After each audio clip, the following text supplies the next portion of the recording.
Сайн бацхан уу түүмийн дэбэслэг үзэгч та бүхэндээ өнөөдрийн мэндийг альтхан дэвшүүлж байна. Орой бүрийн 19 цагаас шинэхэн мэдээлэл хүргэдэг бид бүхэн өнөөдөр орон нутгийн чанартай онцлог мэдээллүүдээ хүрэхэд бэлэн болжээ. Үзэгчтэй хөтөлбөртөө анхаарлаа хандуулаарай.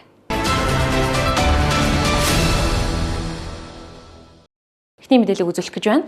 Хурд дундас ихээр орж хүүтний ирж чангарсан цагаас хойш Дархан уулын аймгийн иргэд жолооч нарын дунд замын алтаргаа гулгаа хамгийн их шүүмжлэл сэдэв болж байна. Тэгвэл Дарханаас Шаранголоос Зуулцаг, Цайдмаас Төмөрхөн хүртэлх буюу Сумд хоорондын замд Дарханы томоохон аж ахуйн нэгж байгууллагуудын техник хэрэгслийн туслалцааг авч байна. Дархан хот доторх авто замын зорчих хэсгийн халтаргаа гулгаанаас гадна Сумд хоорондын авто замын халтаргаа гулгаа иргэдийг бухимдуулж зам тээврийн осол авар гарах хэрэгслийг нэмэгдүүлж байгаа гэхэд хэлцдэггүй. Тэгвэл Шарангол хувьцаат компани болон Дарханы төмөрлөгийн үйлдвэр компаниудын техник хэрэгслүүдийн тусламжтайгаар Сумд хоорондын зорчих хэсгийн авто зам дээр тогтсон гөлөөн цас мүсийг төрж тэгшлэх ажлууд хийгдэж байна. За Дархан аймгийн засаг даргын шуурхай хуралдаар өсгсөн үүрэг чиглэлийн дагуу он гарснаас хойш 2 удаа ажлыг зохион байгуулж Сумд хоорондын замуудыг цэвэрлэх, халтаргаа гулгааг арилгах ажлыг зохион байгуулад ажиллаж байна. Тэгээд энэ хүрээнд Шаранголын уурхай хувьцаат компани гэрээдрийг гаргаж Шаранголын уурхаагаас Шарангол сумын төвөөс Зулцгийн голын амралт хүртэл мөн Зулцгийн голоос Ширийн баригад хүртэлх энэ аргалын гармаас энэ замуудыг Шаранголын уурхай гэрээдрээр төр тэгшлэх, халтаргаа гулгааг арилгах ажлуудыг Шарангол хувьцаат компани гэрээдэр болон тусалцаатайгаар хийж гүйцэтгсэн. За өнөөдөр мөн Дархан төмөрлөгийн үйлдвэр бас гэрээдрээ гаргаж энэ зам дагуу ялангуяа энэ цайдмын мөн хураадаг замаас мөн төмөрхөн хүртэлх энэ тойрог хүртэлх замыг бол бас гэрээдрийн хүчээр төрж тэгшиж байна. Тэгэхээр энэ замыг бол 3 удаа явж ирсэн нэг энэ цасыг арилгаж байна. Тэгээ энэ замын хажуу талын энэ бетон тулсан цасыг бол коушаар ачиж хоовоогоор арилгаж энэ замаас цэвэрлэх ажлыг хонгор сум бол энэ төвийн хэсгээ Дархан азцаа бол энэ цасаа бол бас хоовоогоор ачиж энэ замаас холдуулах ажлыг үүрэг чиглэлгээд ажиллаж байна. Мөн өнөөдөр энэ Дархан төмөрлөгийн гэрээдрээр мөн салхитын замаа хусад тэгшлэх ийм ажлуудыг зохион байгуулж байна. Тэгээд энэ ажлуудад тусалцаа үзүүлсэн манай Шарангол хувьцаат компани удирдлага хамт олон мөн Дархан төмөрлөгийн үйлдвэрийн хамт олонд бас талархал дэвшүүлье.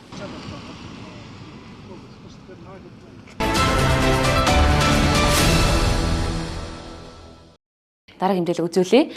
Дархан аймгийн засаг даргын зөвлөлийн 2026 оны эхний хурал өнөөдөр зохион байгуулагдлаа. Хурлаар нийтдээ 6 асуудал хийлэлцсэн юм. Дэлгэрэнгүй мэдээллийг үзэгчдэд үзүүлнэ.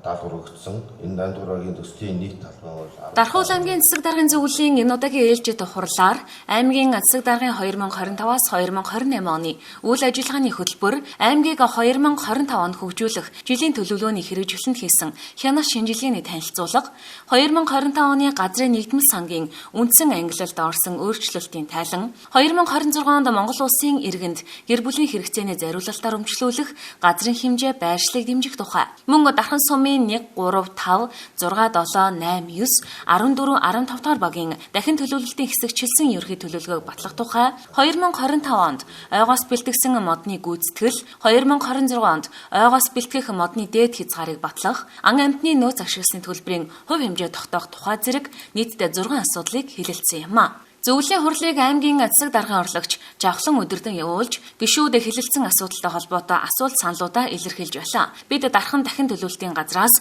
дараах мэдээллүүдийг тодруулсан юм.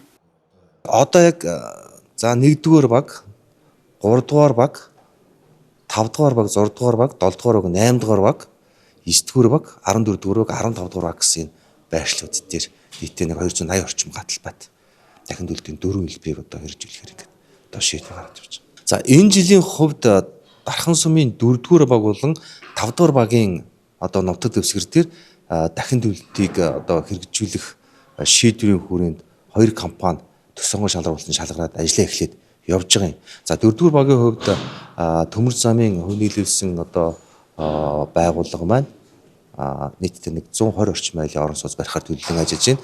5-р багийн хувьд бол Монгол Алт компани Дарханы барилга устраалтын компани нийт 8.2 га талбайд төлөвлөлт хийгээд явж байна. Энэ хэрвээ ажил нь зураг төсөлт нь амжаад батлагдчих юм бол 180 орчим айлын орон сууцыг барихаар төлөвлөд ажиллаж байгаа.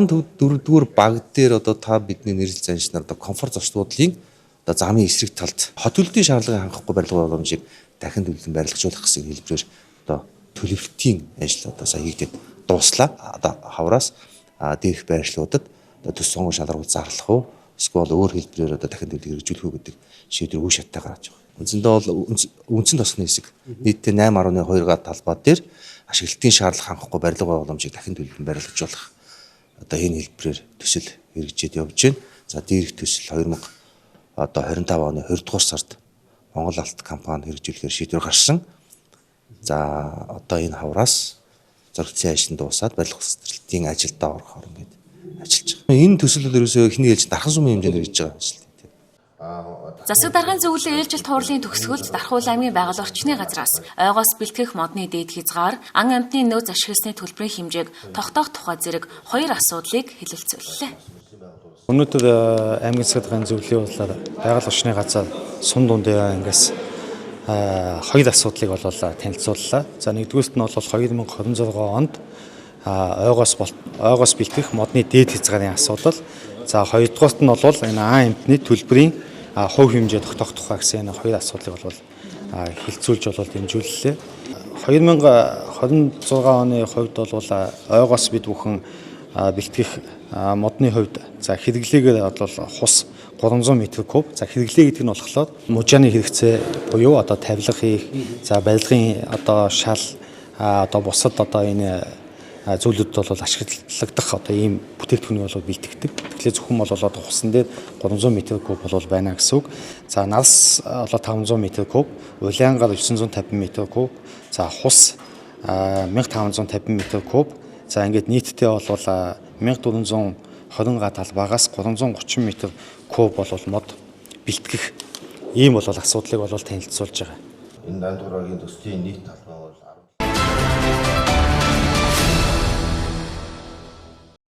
ДБС-ийн төвөмсгийн мэдээллийн хөтөлбөр үзэгч танд хүрч байна. Дараагийн мэдээлэл сэрэмжлүүлэг мэдээлэл авах болно. Тодорхойлбол зогсоол дээр байсан олон тооны автомашины дугуйнуудыг санаатаагаар шүүгдэж хагалсан хэрэг Дархан хотно гарлаа. Хүүтний цагт автомашина халаагаад эзэнгүй орхисон байхад нь хулгайлж зугтах гэмтэргийн тоо мөн бурахгүй ахмаа.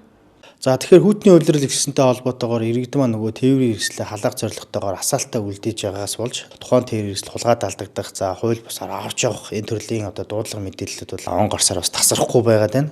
За энэхүү дуудлага мэдээлэлүүд тухайн гэмт хэрэг зөрчлүүд маань үлдэх тулсан гол шалтгаан нь иргэдийн маань өөрөөсөө цэвэр хайрхамж болгоомжгүй байдлаас үүдэлтэй байгаа.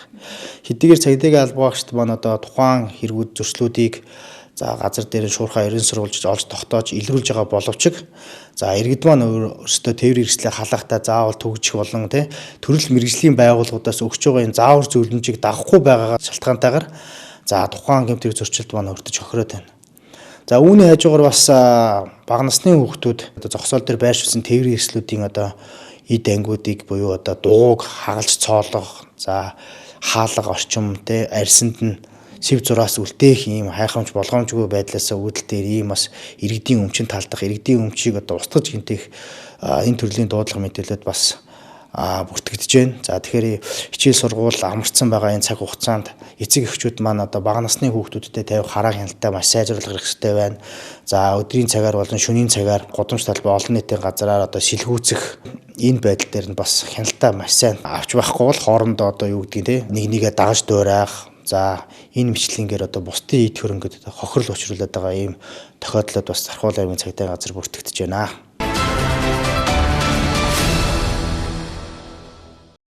Дараагийн мэдээлэл үзүүлэх гэж байна. Төөрөгцөн ташаа мэдээлэлээс үүдэж маш олон тооны иргэд цахимаар газар авах хүсэлтэд илгээж байгаа нь ач холбогдолгүй зүйлээ гэдгийг аймгийн газрын харилцаа барилга хот байгуулалтын газраас мэдээлж байна.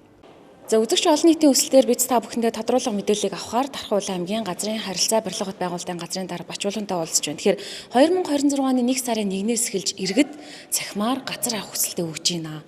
Энэ яг үнэхээр газар олгох юм уу, эсвэл иргэдийн дунд төөрөгдүүлсэн мэдээлэл яваад байна уу? Үүн дээр та яг үнэн байцтай мэдээлэл өгвөл. Ер нь 2026 оны 1 сарын 1-ээс гэлтгүү 2023 оны 12 сарын 7-ны өдөр газрын тухай хуулинд нэмэлт өөрчлөлт орсон байдаг. Газрын тухай хуулийн 29-ийн 7-8-д нэмэлт өөрчлөлт орсон. Газрыг эзэмших, тийм ээ? Иргэний гэр бүлийн хэрэгцээний зориулттай үнгүй эзэмших газар дээр цахим системээр дамжуулж иргэдийн хүсэлтийг хүлээж авна гэсэн хуультай. За энэний дагуу иргэд бол захимаар хүсэлтээ өгж болж байгаа. Зөвхөн энэ сарын 1 сарын 1-ээс биш шүү дээ. Хууль бол 24 оны 1 сарын 1-ээс хэрэгжиж эхэлсэн. За урд нь бол авч ийсэн. За сүүлийн үед захим орчинд бол иргэдийг төөрөгдүүлэх ч юм уу гэмээр ийм мэдээлүүд их явж байна л да. 26 оны 1 сарын 1-ээс бүх иргэн одоо газраа захимаар дамжуулж авч болно гэж яваад байна. Газар маань хууль журамд нийцүүлэгдэж тухайн жилийнхаа төлөвлөгөөнд тусгагдаж ологддог байгаа. За тэгэхээр зөвхөн Дархуул аймгийн хэмжээнд гэхгүй Монгол улсын хэмжээнд 21 аймаг 330 сум 9 дүүрэгт энэ асуудал яг л яригдж байгаа гэсэн үг. Тэгэхээр сум дүүргийн иргэдийн хурлын тогтоолоороо тухайн жилийн газар зохион байгуулалтын төлөвлөгөөндөө эзэмшүүлэх тэр тусмаа гэр бүлийн хэрэгцээнд зориулж үнгүй эзэмшүүлэх газруудынхаа төлөвлөгөөг батлагдаагүй эцсийн шийдвэр одоо Монгол Улсын засгийн газрын шийдвэр гарч мэдээлэл тавигдаагүй байхад иргэд одоо аль дуртай газраа ингээд хүсэлт өгөөд байгаа нь өөрөө энэ дараа үн төлбөр рүү газар эзэмших хүсэлтэд илгээх тэр маш асуудал үүсэж эхэлнэ гэсэн үг. Монгол Улсын иргэн чинь газраа үн төлбөргүйгээр эзэмших гэдэг нэг заалт байгаа шүү дээ. За энэ заалтын дагуу эзэмшиж болно. Энэ бол эрхэм нээлттэй. Гэхдээ захим системд хэзээ өгөх үү гэдгээл иргэд маань сайн судалгаа шинжилгээ аль бие усны мэдээллийг сурвалжаас авч иж тухайн орон нутагтаа газар эзэмших асуудлаа хүсэлтэд илгээх хэрэгтэй юм байна. Тэглгүүгээр одоо 1 сарын 1-ээс би жишээ болгож яриа л да. 1 сарын 1-ээс захим систем нэгдээд эхлэнгүүд одоо Дархуул аймгийн Дархан суманд шинээр гэр бүлийн хэрэгцээний зориулалтаар эзэмших газрын хүсэлтэд илгээгээд баг хороогоо сонгоод ингээд өгсөн байтал тухайн газар дээр гэр бүлийн хэрэгцээний зориулалтаар эзэмшүүлэх газар батлагдаагүй бол яах вэ? Тэр хүний хүсэлт одоо шийдвэрлэгдээгүй хадгалагдаад үлдэх нь шүү дээ. За тэгтэл Сэлэнг аймгийн аль сумд чинь нэг суманд гэр бүлийн хэрэгцээний зориулалтаар эзэмшүүлэх газрын хүсэлт авлаа гэхэд иргэн нөгөө боломжтой газар руу хүсэлт өгөхээр таны урд нь өгсөн хүсэлт шийдвэрлэгдээгүй байна гэдэг тийм хариу өгнө гэсэн үг. За тэгэхээр иргэн бас ахаад яах вэ гэхээр нөгөө хүсэлтээ шилжүүлэх асуудал яригдчих эхэлнэ гэсэн үг. За ингээд иргэн дахиад асуудал үүсээд ийн гэсэн үг шүү дээ. Тэгэхээр мэдээллийн их сурвалжинд баттай за аль бие усны мэдээллээс авсны дараа иргэд маань захим систем рүү хүсэлтээ гаргах нь зүйтэй юм аа. Хизээч хүсэлтийг гаргаж болно. Хамгийн гол нь газраа байрлалаа зөв олж зөв мэдээллээс хүсэлтээ илгээгээч л гэсэн. Иргэд бол хүн болгоо өөрийн гэсэн 0.7 га газартай болохыг одоо хүсдэг. Гэтэл зарим хүмүүсийн тухайд хэлдгээр бол манай Дарханд бол өстой газар одоо олголт маш муу байдаг. За энэ болохоор нөгөө Дархан хотын төв гэр хороолоод хэлэхгүй. Тэгээ яндантаа бүсийг цөөлөх юм бодлоготой холбоотой гэж ойлгоод байгаа шүү дээ. Тэгвэл Дархуул аймгийн хэмжээнд өөр 3 сум байгаа шүү дээ. Энэ 3 сумынхаа хэмжээнд газар олголт одоо ямархуу хэмжээнд үргэлжилж байгаа юм бэ? Одоогийн байдлаар 2026 онд жишээлбэл газар олголт ямар байх юм гэдэг ч юм уу та бас иргэдтэй яг үнэхээр өөрийн гэсэн 0.7 га газараа Монгол улсын иргэнийхээ одоо эрхийн өрөөнд авах гэж байгаа хүмүүстэй үнэн бодтой мэдээлэл өгвөл. За Дархуул аймгийн хэмжээнд бол бид 24 онд аймгийн газар зохион байгуулалтын ерхий төлөвлөгөө, нутаг дэвсгэрийн хөгжлийн ерхий төлөвлөгөө баталсан. За энэгээр бүсчлээ тогтоосон. За нөөц газруудаа тогтооцсон байгаа гэсэн. За энэ нөөц газруудаар бид нар бол Дархан дотор бол байхгүй, Орхон, Хонгор, Шарын гол сумдуудад бол байгаа. За ингээд тухайн нөөц газрууд дээр бид нар төлөвлөлт хийж байна. За жишээ нь Орхон сум, Хонгор сум хоёр төлөвлөлт хийж байна. За энэ төлөвлөлтүүд батлагдаад за сумынхаа иргэдийн хурлаар дэмжигдээд ингээд ирсэн тохиолдолд бид газар өмчлөх асуудал олгогдож эхэлнэ гэсэн үг. За ингээд ер нь бол нөөц газруудаа ингээд урьдчилаад хараад үзэх юм бол нэг 50 гаруй мянган иргэний газрын өмчлүүлэх газрын нөөц гарч ирсэн. За энэ дээр хэсэгдсэн ерхий төлөвлөгөөнүүдийг хийж байна. За Орхон сум бол хийгээд эхэлсэн. За Орхон сум маань хотын голтынхаа ерхий төлөвлөгөөг өнгөрсөн 25 онд худалдаа авах ажиллагаагаа зарлаад тусгай зөвшөөрөлтөй байгууллагаар хийлгэж байгаа. За хараахан боловсруулагч эцсийн байдлаар дуусаагүй байна. За тийм учраас Орхон суман дээр бол өмчлийн газрын асуудал бол энэ жил олгогдож явахааргүй байгаа. За Хонгор сум бол энэ оны төсөвтөөрөө хотын голтынхаа ерхий төлөвлөгөөг хийлгэнэ гэдэг төсвөө тавьсан. За ингээд одоо худалдаа авах ажиллагаагаа зарлахаар тусгай зөвшөөрөлтөй байгууллага түүнийг хийж гүйцэтгэхээр орж ирнэ. За ингээд ер нь бол ойролцоогоор бол хэрэг 26 онд бид нэр Орхон сум, Хонгор сумын хоёрын хотоголтын ерхий төлөвлөгөөг хийлгэх юм бол 27 оноос хойш бид нэр гэр бүлийн хэрэгцээний зорилттой өмчлүүлэх газрыг иргэдэд мэдээлж эхэлнэ гэсэн үг. За одоо захим орчинд яваад байгаа захимаар бид нэр газраа эзэмших, үн төлбөр рүү газраа эзэмших гэдээ яваад байгаа.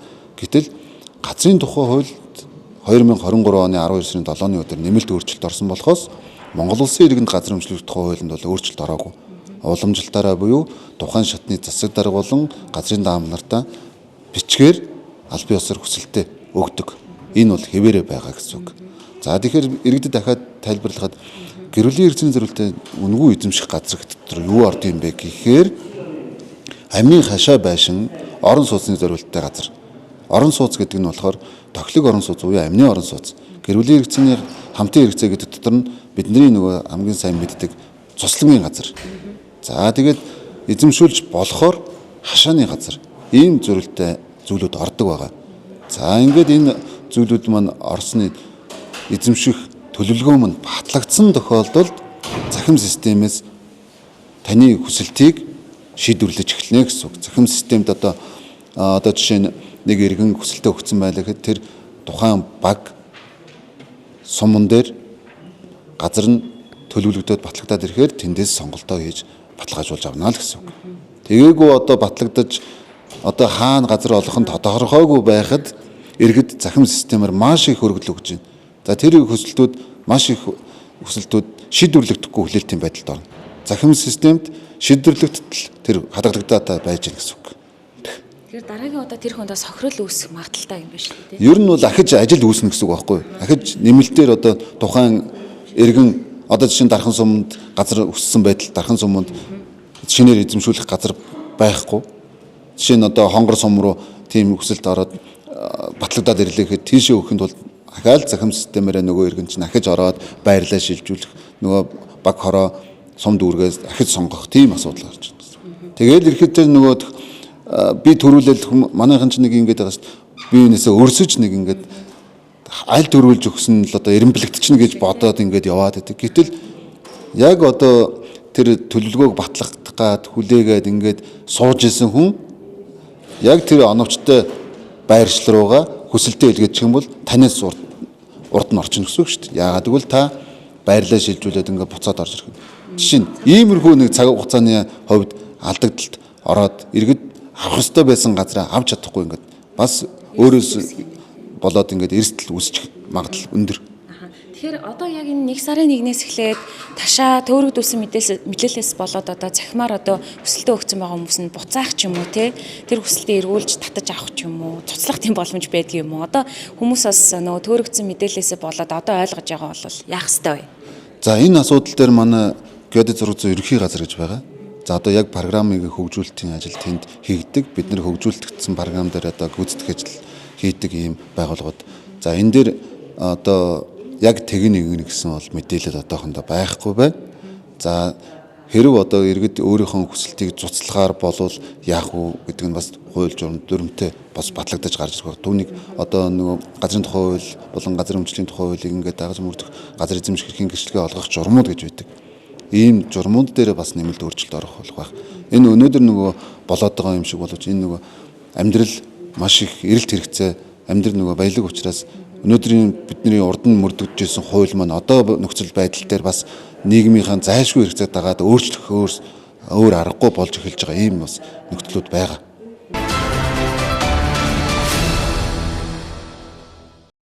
Мэдээллийн хөтөлбөр тодруулга ярилцлагаар үргэлжлэнэ. Сайн байцгаана уу үзэгч та бүхэндээ ярилцах цагийн ээлж дугаар өргөхөд бэлэн болж байна. За бид Дархан уул ангимын татврын газартайгаа хамт орж тогтмолоос татвар төлөгчдөд хэрэгцээтэй мэдээлэл хүргэдэг уламжлалтай. За тэгвэл энэ удаагийн дугаартаа бүгдээрээ хамт үл өглөх хөрөнгийн албан татвартай холбоотой мэдээллүүдийг ярилцсанаа. За энэ удаагийн ярилцах цагийн зочдоор Дархан уул ангимын татврын газрын татрын улсын байцаагч Тэмүүлэн, мөн Дархан уул ангимын татврын газрын татрын улсын байцаагч эдийн засагч Алтан Туянаар оролцож байна. Та нартай энэ өдрийн мэндийг хүргье. За баярлалаа. За өнөөдөр бүгдээрээ үл хөдлөх хөрөнгөний албан татврын тухай ярилцсанаа. За эхний асуулт болохоор Татврын албан бүртгэлтэй байгаа иргэн хуулийн этгээдийн үйл хөдлөх хөрөнгө үнэн зөв бүртгэлтэй байгаа юу? За тухайн жилийн ногдлон зөв байна уу? Бүртгэгч байгууллага болох эд хөрөнгийн улсын бүртгэлийн албаны мэдээлэлтэй таарч байгаа юу гэдгээ сайн нэгтэлж байгаараа гэдэг удаа дараагийн одоо тий татврын ерхий газраас, тархуулийн татврын газраас мэдээлээд байдаг шүү дээ. За тэгвэл өнөөдрийн байдлаар татвар төлөгч нар маань яг юун дээр анхаарч санхүүгийн эрсдэл гарахгүй байх вэ гэдэг дээр тархуул аймгийн татврын газраас одоо зөвлөмж өгж байгаа юм байна. Үүнтэй холбоотой мэдээллийг за Алтан туяа байцаагч хүрхэхгүй юу? За та бүхэндээ энэ өдрийн мэндийг хүргэе. Татврын алба тухайн татвар төлөгчийн татвар ногдох бүртгэлийн үйл хөдлөх хөрөнгийн мэдээллийг эд хөрөнгийн улсын бүртгэлийн албаны 3 системээр дамжуулан бүртгэлийг шинжилэн татврын ногдлыг хуулийн дагуу ногдуулдаг. Гэтэл энэхүү шинжилсэн мэдээллийг солилцох өмнө татврын алба өөрөө татвар төлөгчийн үйл хөдлөх хөрөнгийн Т дугаар үүсгэн бүртгэж байсан. Энэ Т дугаартай бүртгэлийг хур болон төрийн албаны мэдээллийг нэг болгох процесс явагдаж байгаа. Үүнээс шалтгаалan татврын бүртгэл тооцоолол ногдол зөрүүтэй байх тохиолдлууд бол гарч байгаа. Эрсдлээс энийг бол эрсдлээс хамгаалах энэхүү хөрөнгийн бүртгэлийг зөв болгох ажил бол одоо хийгдэж эхэлсэн байгаа. Энэ ажил маань хуулийн дагуу 2026 оны 1 сарын 15 гэхэд дуусгар болсон байх шаардлага үүссэн тул өнөөдрийн зөвлөмжийг бол та бүхэндээ хүргэж байгаамаа. Тэгвэл татвар төлөгчийн зүгээс яаж энэ зөрчлийг арилгах талаар та яг тодорхой зөвлөмж өгвөл те? Уг нь өнөөдөр бол мөрдөгдөж байгаа хуулиар бол үйл хөдлөх хөрөнгө эзэмшигч өмчлөх иргэний хуулийн этгээдийн татвар төлөгч маань татвар төлөгчийн үйл хөдлөх хөрөнгө бүртгэлийн мэдээлэл түүний өөрчлөлт бусад хуульд заасан мэдээлэл бол ажлын 7 хоногийн дотор бол татврын бүртгэл мэдээллийн нэгдсэн санд өөрөө бүртгүүлэх эсвэл татврын албанаас мэдэгдснээр мөнгө хугацаанд баталгаажуулах үүргийг хүлээж татвар төлөгчийн гэрчлэгэнд тэмдэглүүлэх үүрэг хүлээдэг. Гэхдээ өнөөдрийн байдлаар бол татврын албанд бүртгүүлээгүй үйл хөдлөх хөрөнгө гэж улсын бүртгэлийн үе дугаартай боловч татврын албанд Т дугаараар ногдол нь үүсч төлөгдөж байгаа хөрөнгийн хувьд бол мэдээллийг арилгах энэ мэдээллийг бол хөрвүүлж байна. Татвар төлөгч та өөрийн татвар ногдох үйл хөдлөх хөрөнгийн мэдээлэл татвар ногдуулах үнэлгээний талаарх мэдээллээ өөрийн харьяалах татврын албанд харилцан тулгалт хийж үнэн зөв болгох нь чухлаа. Та хөрөнгийн жагсаалтаа тулгаад зөрүү гарвал татврын байцаагчтай биечлэн уулзаж мэдээллийн зөрүүг арилгах албан хүсэлтээр хандаж зайнаас мэдээлэл зөв болох ажлыг одоо үндсэндээ 8 хоногийн хугацаанд хийх шаардлагатай байгаа. Манай Дархуул аймгийн хувьд бол жижиг бичил гэсэн сегментүүдийг хөрөнгийн өөрчлөлтийг хариуцсан ажиллаж байгаа байцаагч нар өдөр болгон ажиллаж та бүхнийг хүлээж мэдээллийн зөрүүг бол арилгахаар ажиллаж байгаа. За мэдээлэл өгсөнд баярлалаа. Өнөөдөр бүгдээрээ бас үйл хөдлөх хөрөнгөний албан татврын тухай ярьж байгаа. За дараагийн асуултыг болохоор Татврын улсын байцаагч Тэмүүлэнгээс тавьмаар байна. Тэгэхээр үйл хөдлөх хөрөнгөний бүртгэл татврын албан зөрүүтэй тохиолдолд хуулийн этгээд тэрийг яаж мэдэж бүртгэлээ засварлуулдаг вэ? За Дархуул аймгийн татврын алба маань болохоор зөрүү үүссэн хөрөнгийн мэдээллийн дагуу хуулийн этгээд болон иргэд рүү холбогдсон мэдээлж байгаа. За бүртгэлийн зөрүүтэй буюу тухайн хөрөнгийн зориулалт, үнэлгээ, төрөл, эд хөрөнгийн үнэлгээ үе дугаар дээрх мэдээллийг хоосон зэрэг засаж нөхөж оруулах шаардлагатай хөрөнгийг хөрөнгийн бүртгэлийн архивын мэдээллийн тулган засварлаж байгаа. За үүнээс гадна болохоор хуучин татврын албанд бүртгүүлсэн татвар төлөгч маань болохоор Т дугаартай бүртгүүлсэн байдаг. Энэ нь болохоор ерөнхийдөө шинээр одоо үйл хөдлөх хөрөнгийн гэрчлэгэн дээр байдаг үе дугаараар нь сольж мэдээллийг үнэн зөв болгож давхардлаас одоо арилгаж байгаа гэсэн ойлголт байгаа. Тэгвэл ер нь үйл хөдлөх татврын тухай хуулиар үйл хөдлөх хөрөнгийг хариалгата татврын албанд бүртгүүлэхдээ за хэрхэн бүртгүүлж ногдуулах вэ? За хувь хэмжээнд хэд байдгийн бэ? Бас өөрчлөлт орсон уу, ороогүй юу? За энэ талаар бол үйл хөдлөхийн хөрөнгийн албан татврын хуулийн дагуу одоо аймаг нийслэл дүүргийн иргэдийн төлөөлөгчдийн хурлаар баталдаг байгаа. За энэ байршил болон хэмжээнээс нь хамаарат 0.6-аас 2%-аар үйл хөдлөхийн татвар ногддог байгаа. За Дархуул аймгийн маань хувьд болохоор 0.7%-аар одоогоор үйл хөдлөх хөрөнгийн албан татвар ногддог байгаа. За үүнээс гадна болохоор хөрөнгийн үнэлгээг одоо бүртгэж оруулах шаардлагатай байдаг. За энд болохоор нэгт маань болохоор хөрөнгийн үйл хөдлөхийн хөрөнгийн бүртгэлд бүртгэгдээгүй үнийн дүнгээр эсвэл үйл хөдлөх хөрөнгийн бүртгэгдээгүй бол хөрөнгийн даатгалд даатгуулсан үнийн дүнгээр Эсвэл хөрөнгийн даатгал даатгуулаагүй бол данс бүртгэлд бүртгэгдсэн үнийн дүнгээр гэж хөрөнгийг үнэлдэг байгаа. За ингээд татврын хууль тогтоомжоор хүлээсэн үүргээ биелүүлээгүй үйл хөдлөлийн төрөнгийн өмчлөгч нарт эрсдэлт үүсгээс бас сэргийлээд та бүхэн минь яг цаг хугацаанд нь татвараа үйл хөдлөхөө бүртгүүлснээр таныг эрсдлээс өрслөн сэргийлж байгаа юм шүү. За маш их баярлалаа. За өнөөдрийн дугаартаа бид Тархан Уул аймгийн татврын газартай хамтран эргээд аж ахуй нэгж татвар төлөгч нартаа зориулсан хэрэгцээтэй нэг ээлжид мэдээлэл буюу үйл хөдлөх хөрөнгийн албан татврын тухай олон зүйлсийг ярилцлаа. Ингээд та бүхэнд хэрэгцээтэй мэдээлэл байсан гэдэгт итгэлтэй байна. За энэ удаагийн дугаарын зочдоор маань Тархан Уул аймгийн татврын газрын татврын улсын байцаагч Тэмүүлэн, мөн Тархан Уул аймгийн татврын газрын татврын улсын байцаагч эдийн засагч Алтан Туяанаар оролцлоо. Та нартай ажлын өндөр амжилт хүсье. Ярьсан баярлалаа.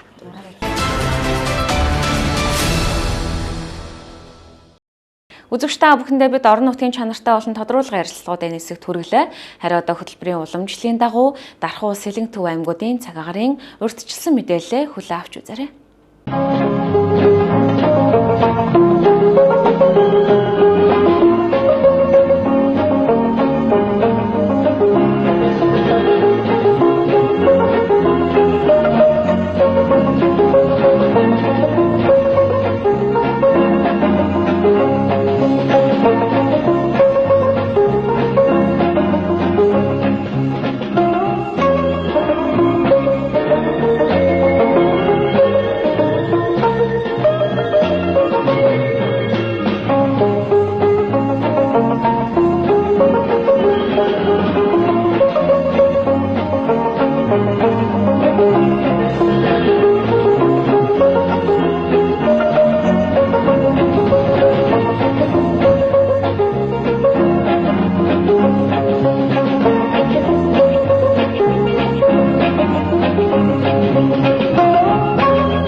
Үзэгч та бүхэндээ бэлтгэн үзүүлдэг Төвөн Бүсийн мэдээллийн хөтөлбөрийн ээлжид дугаарын дөрөв өндөрлөө.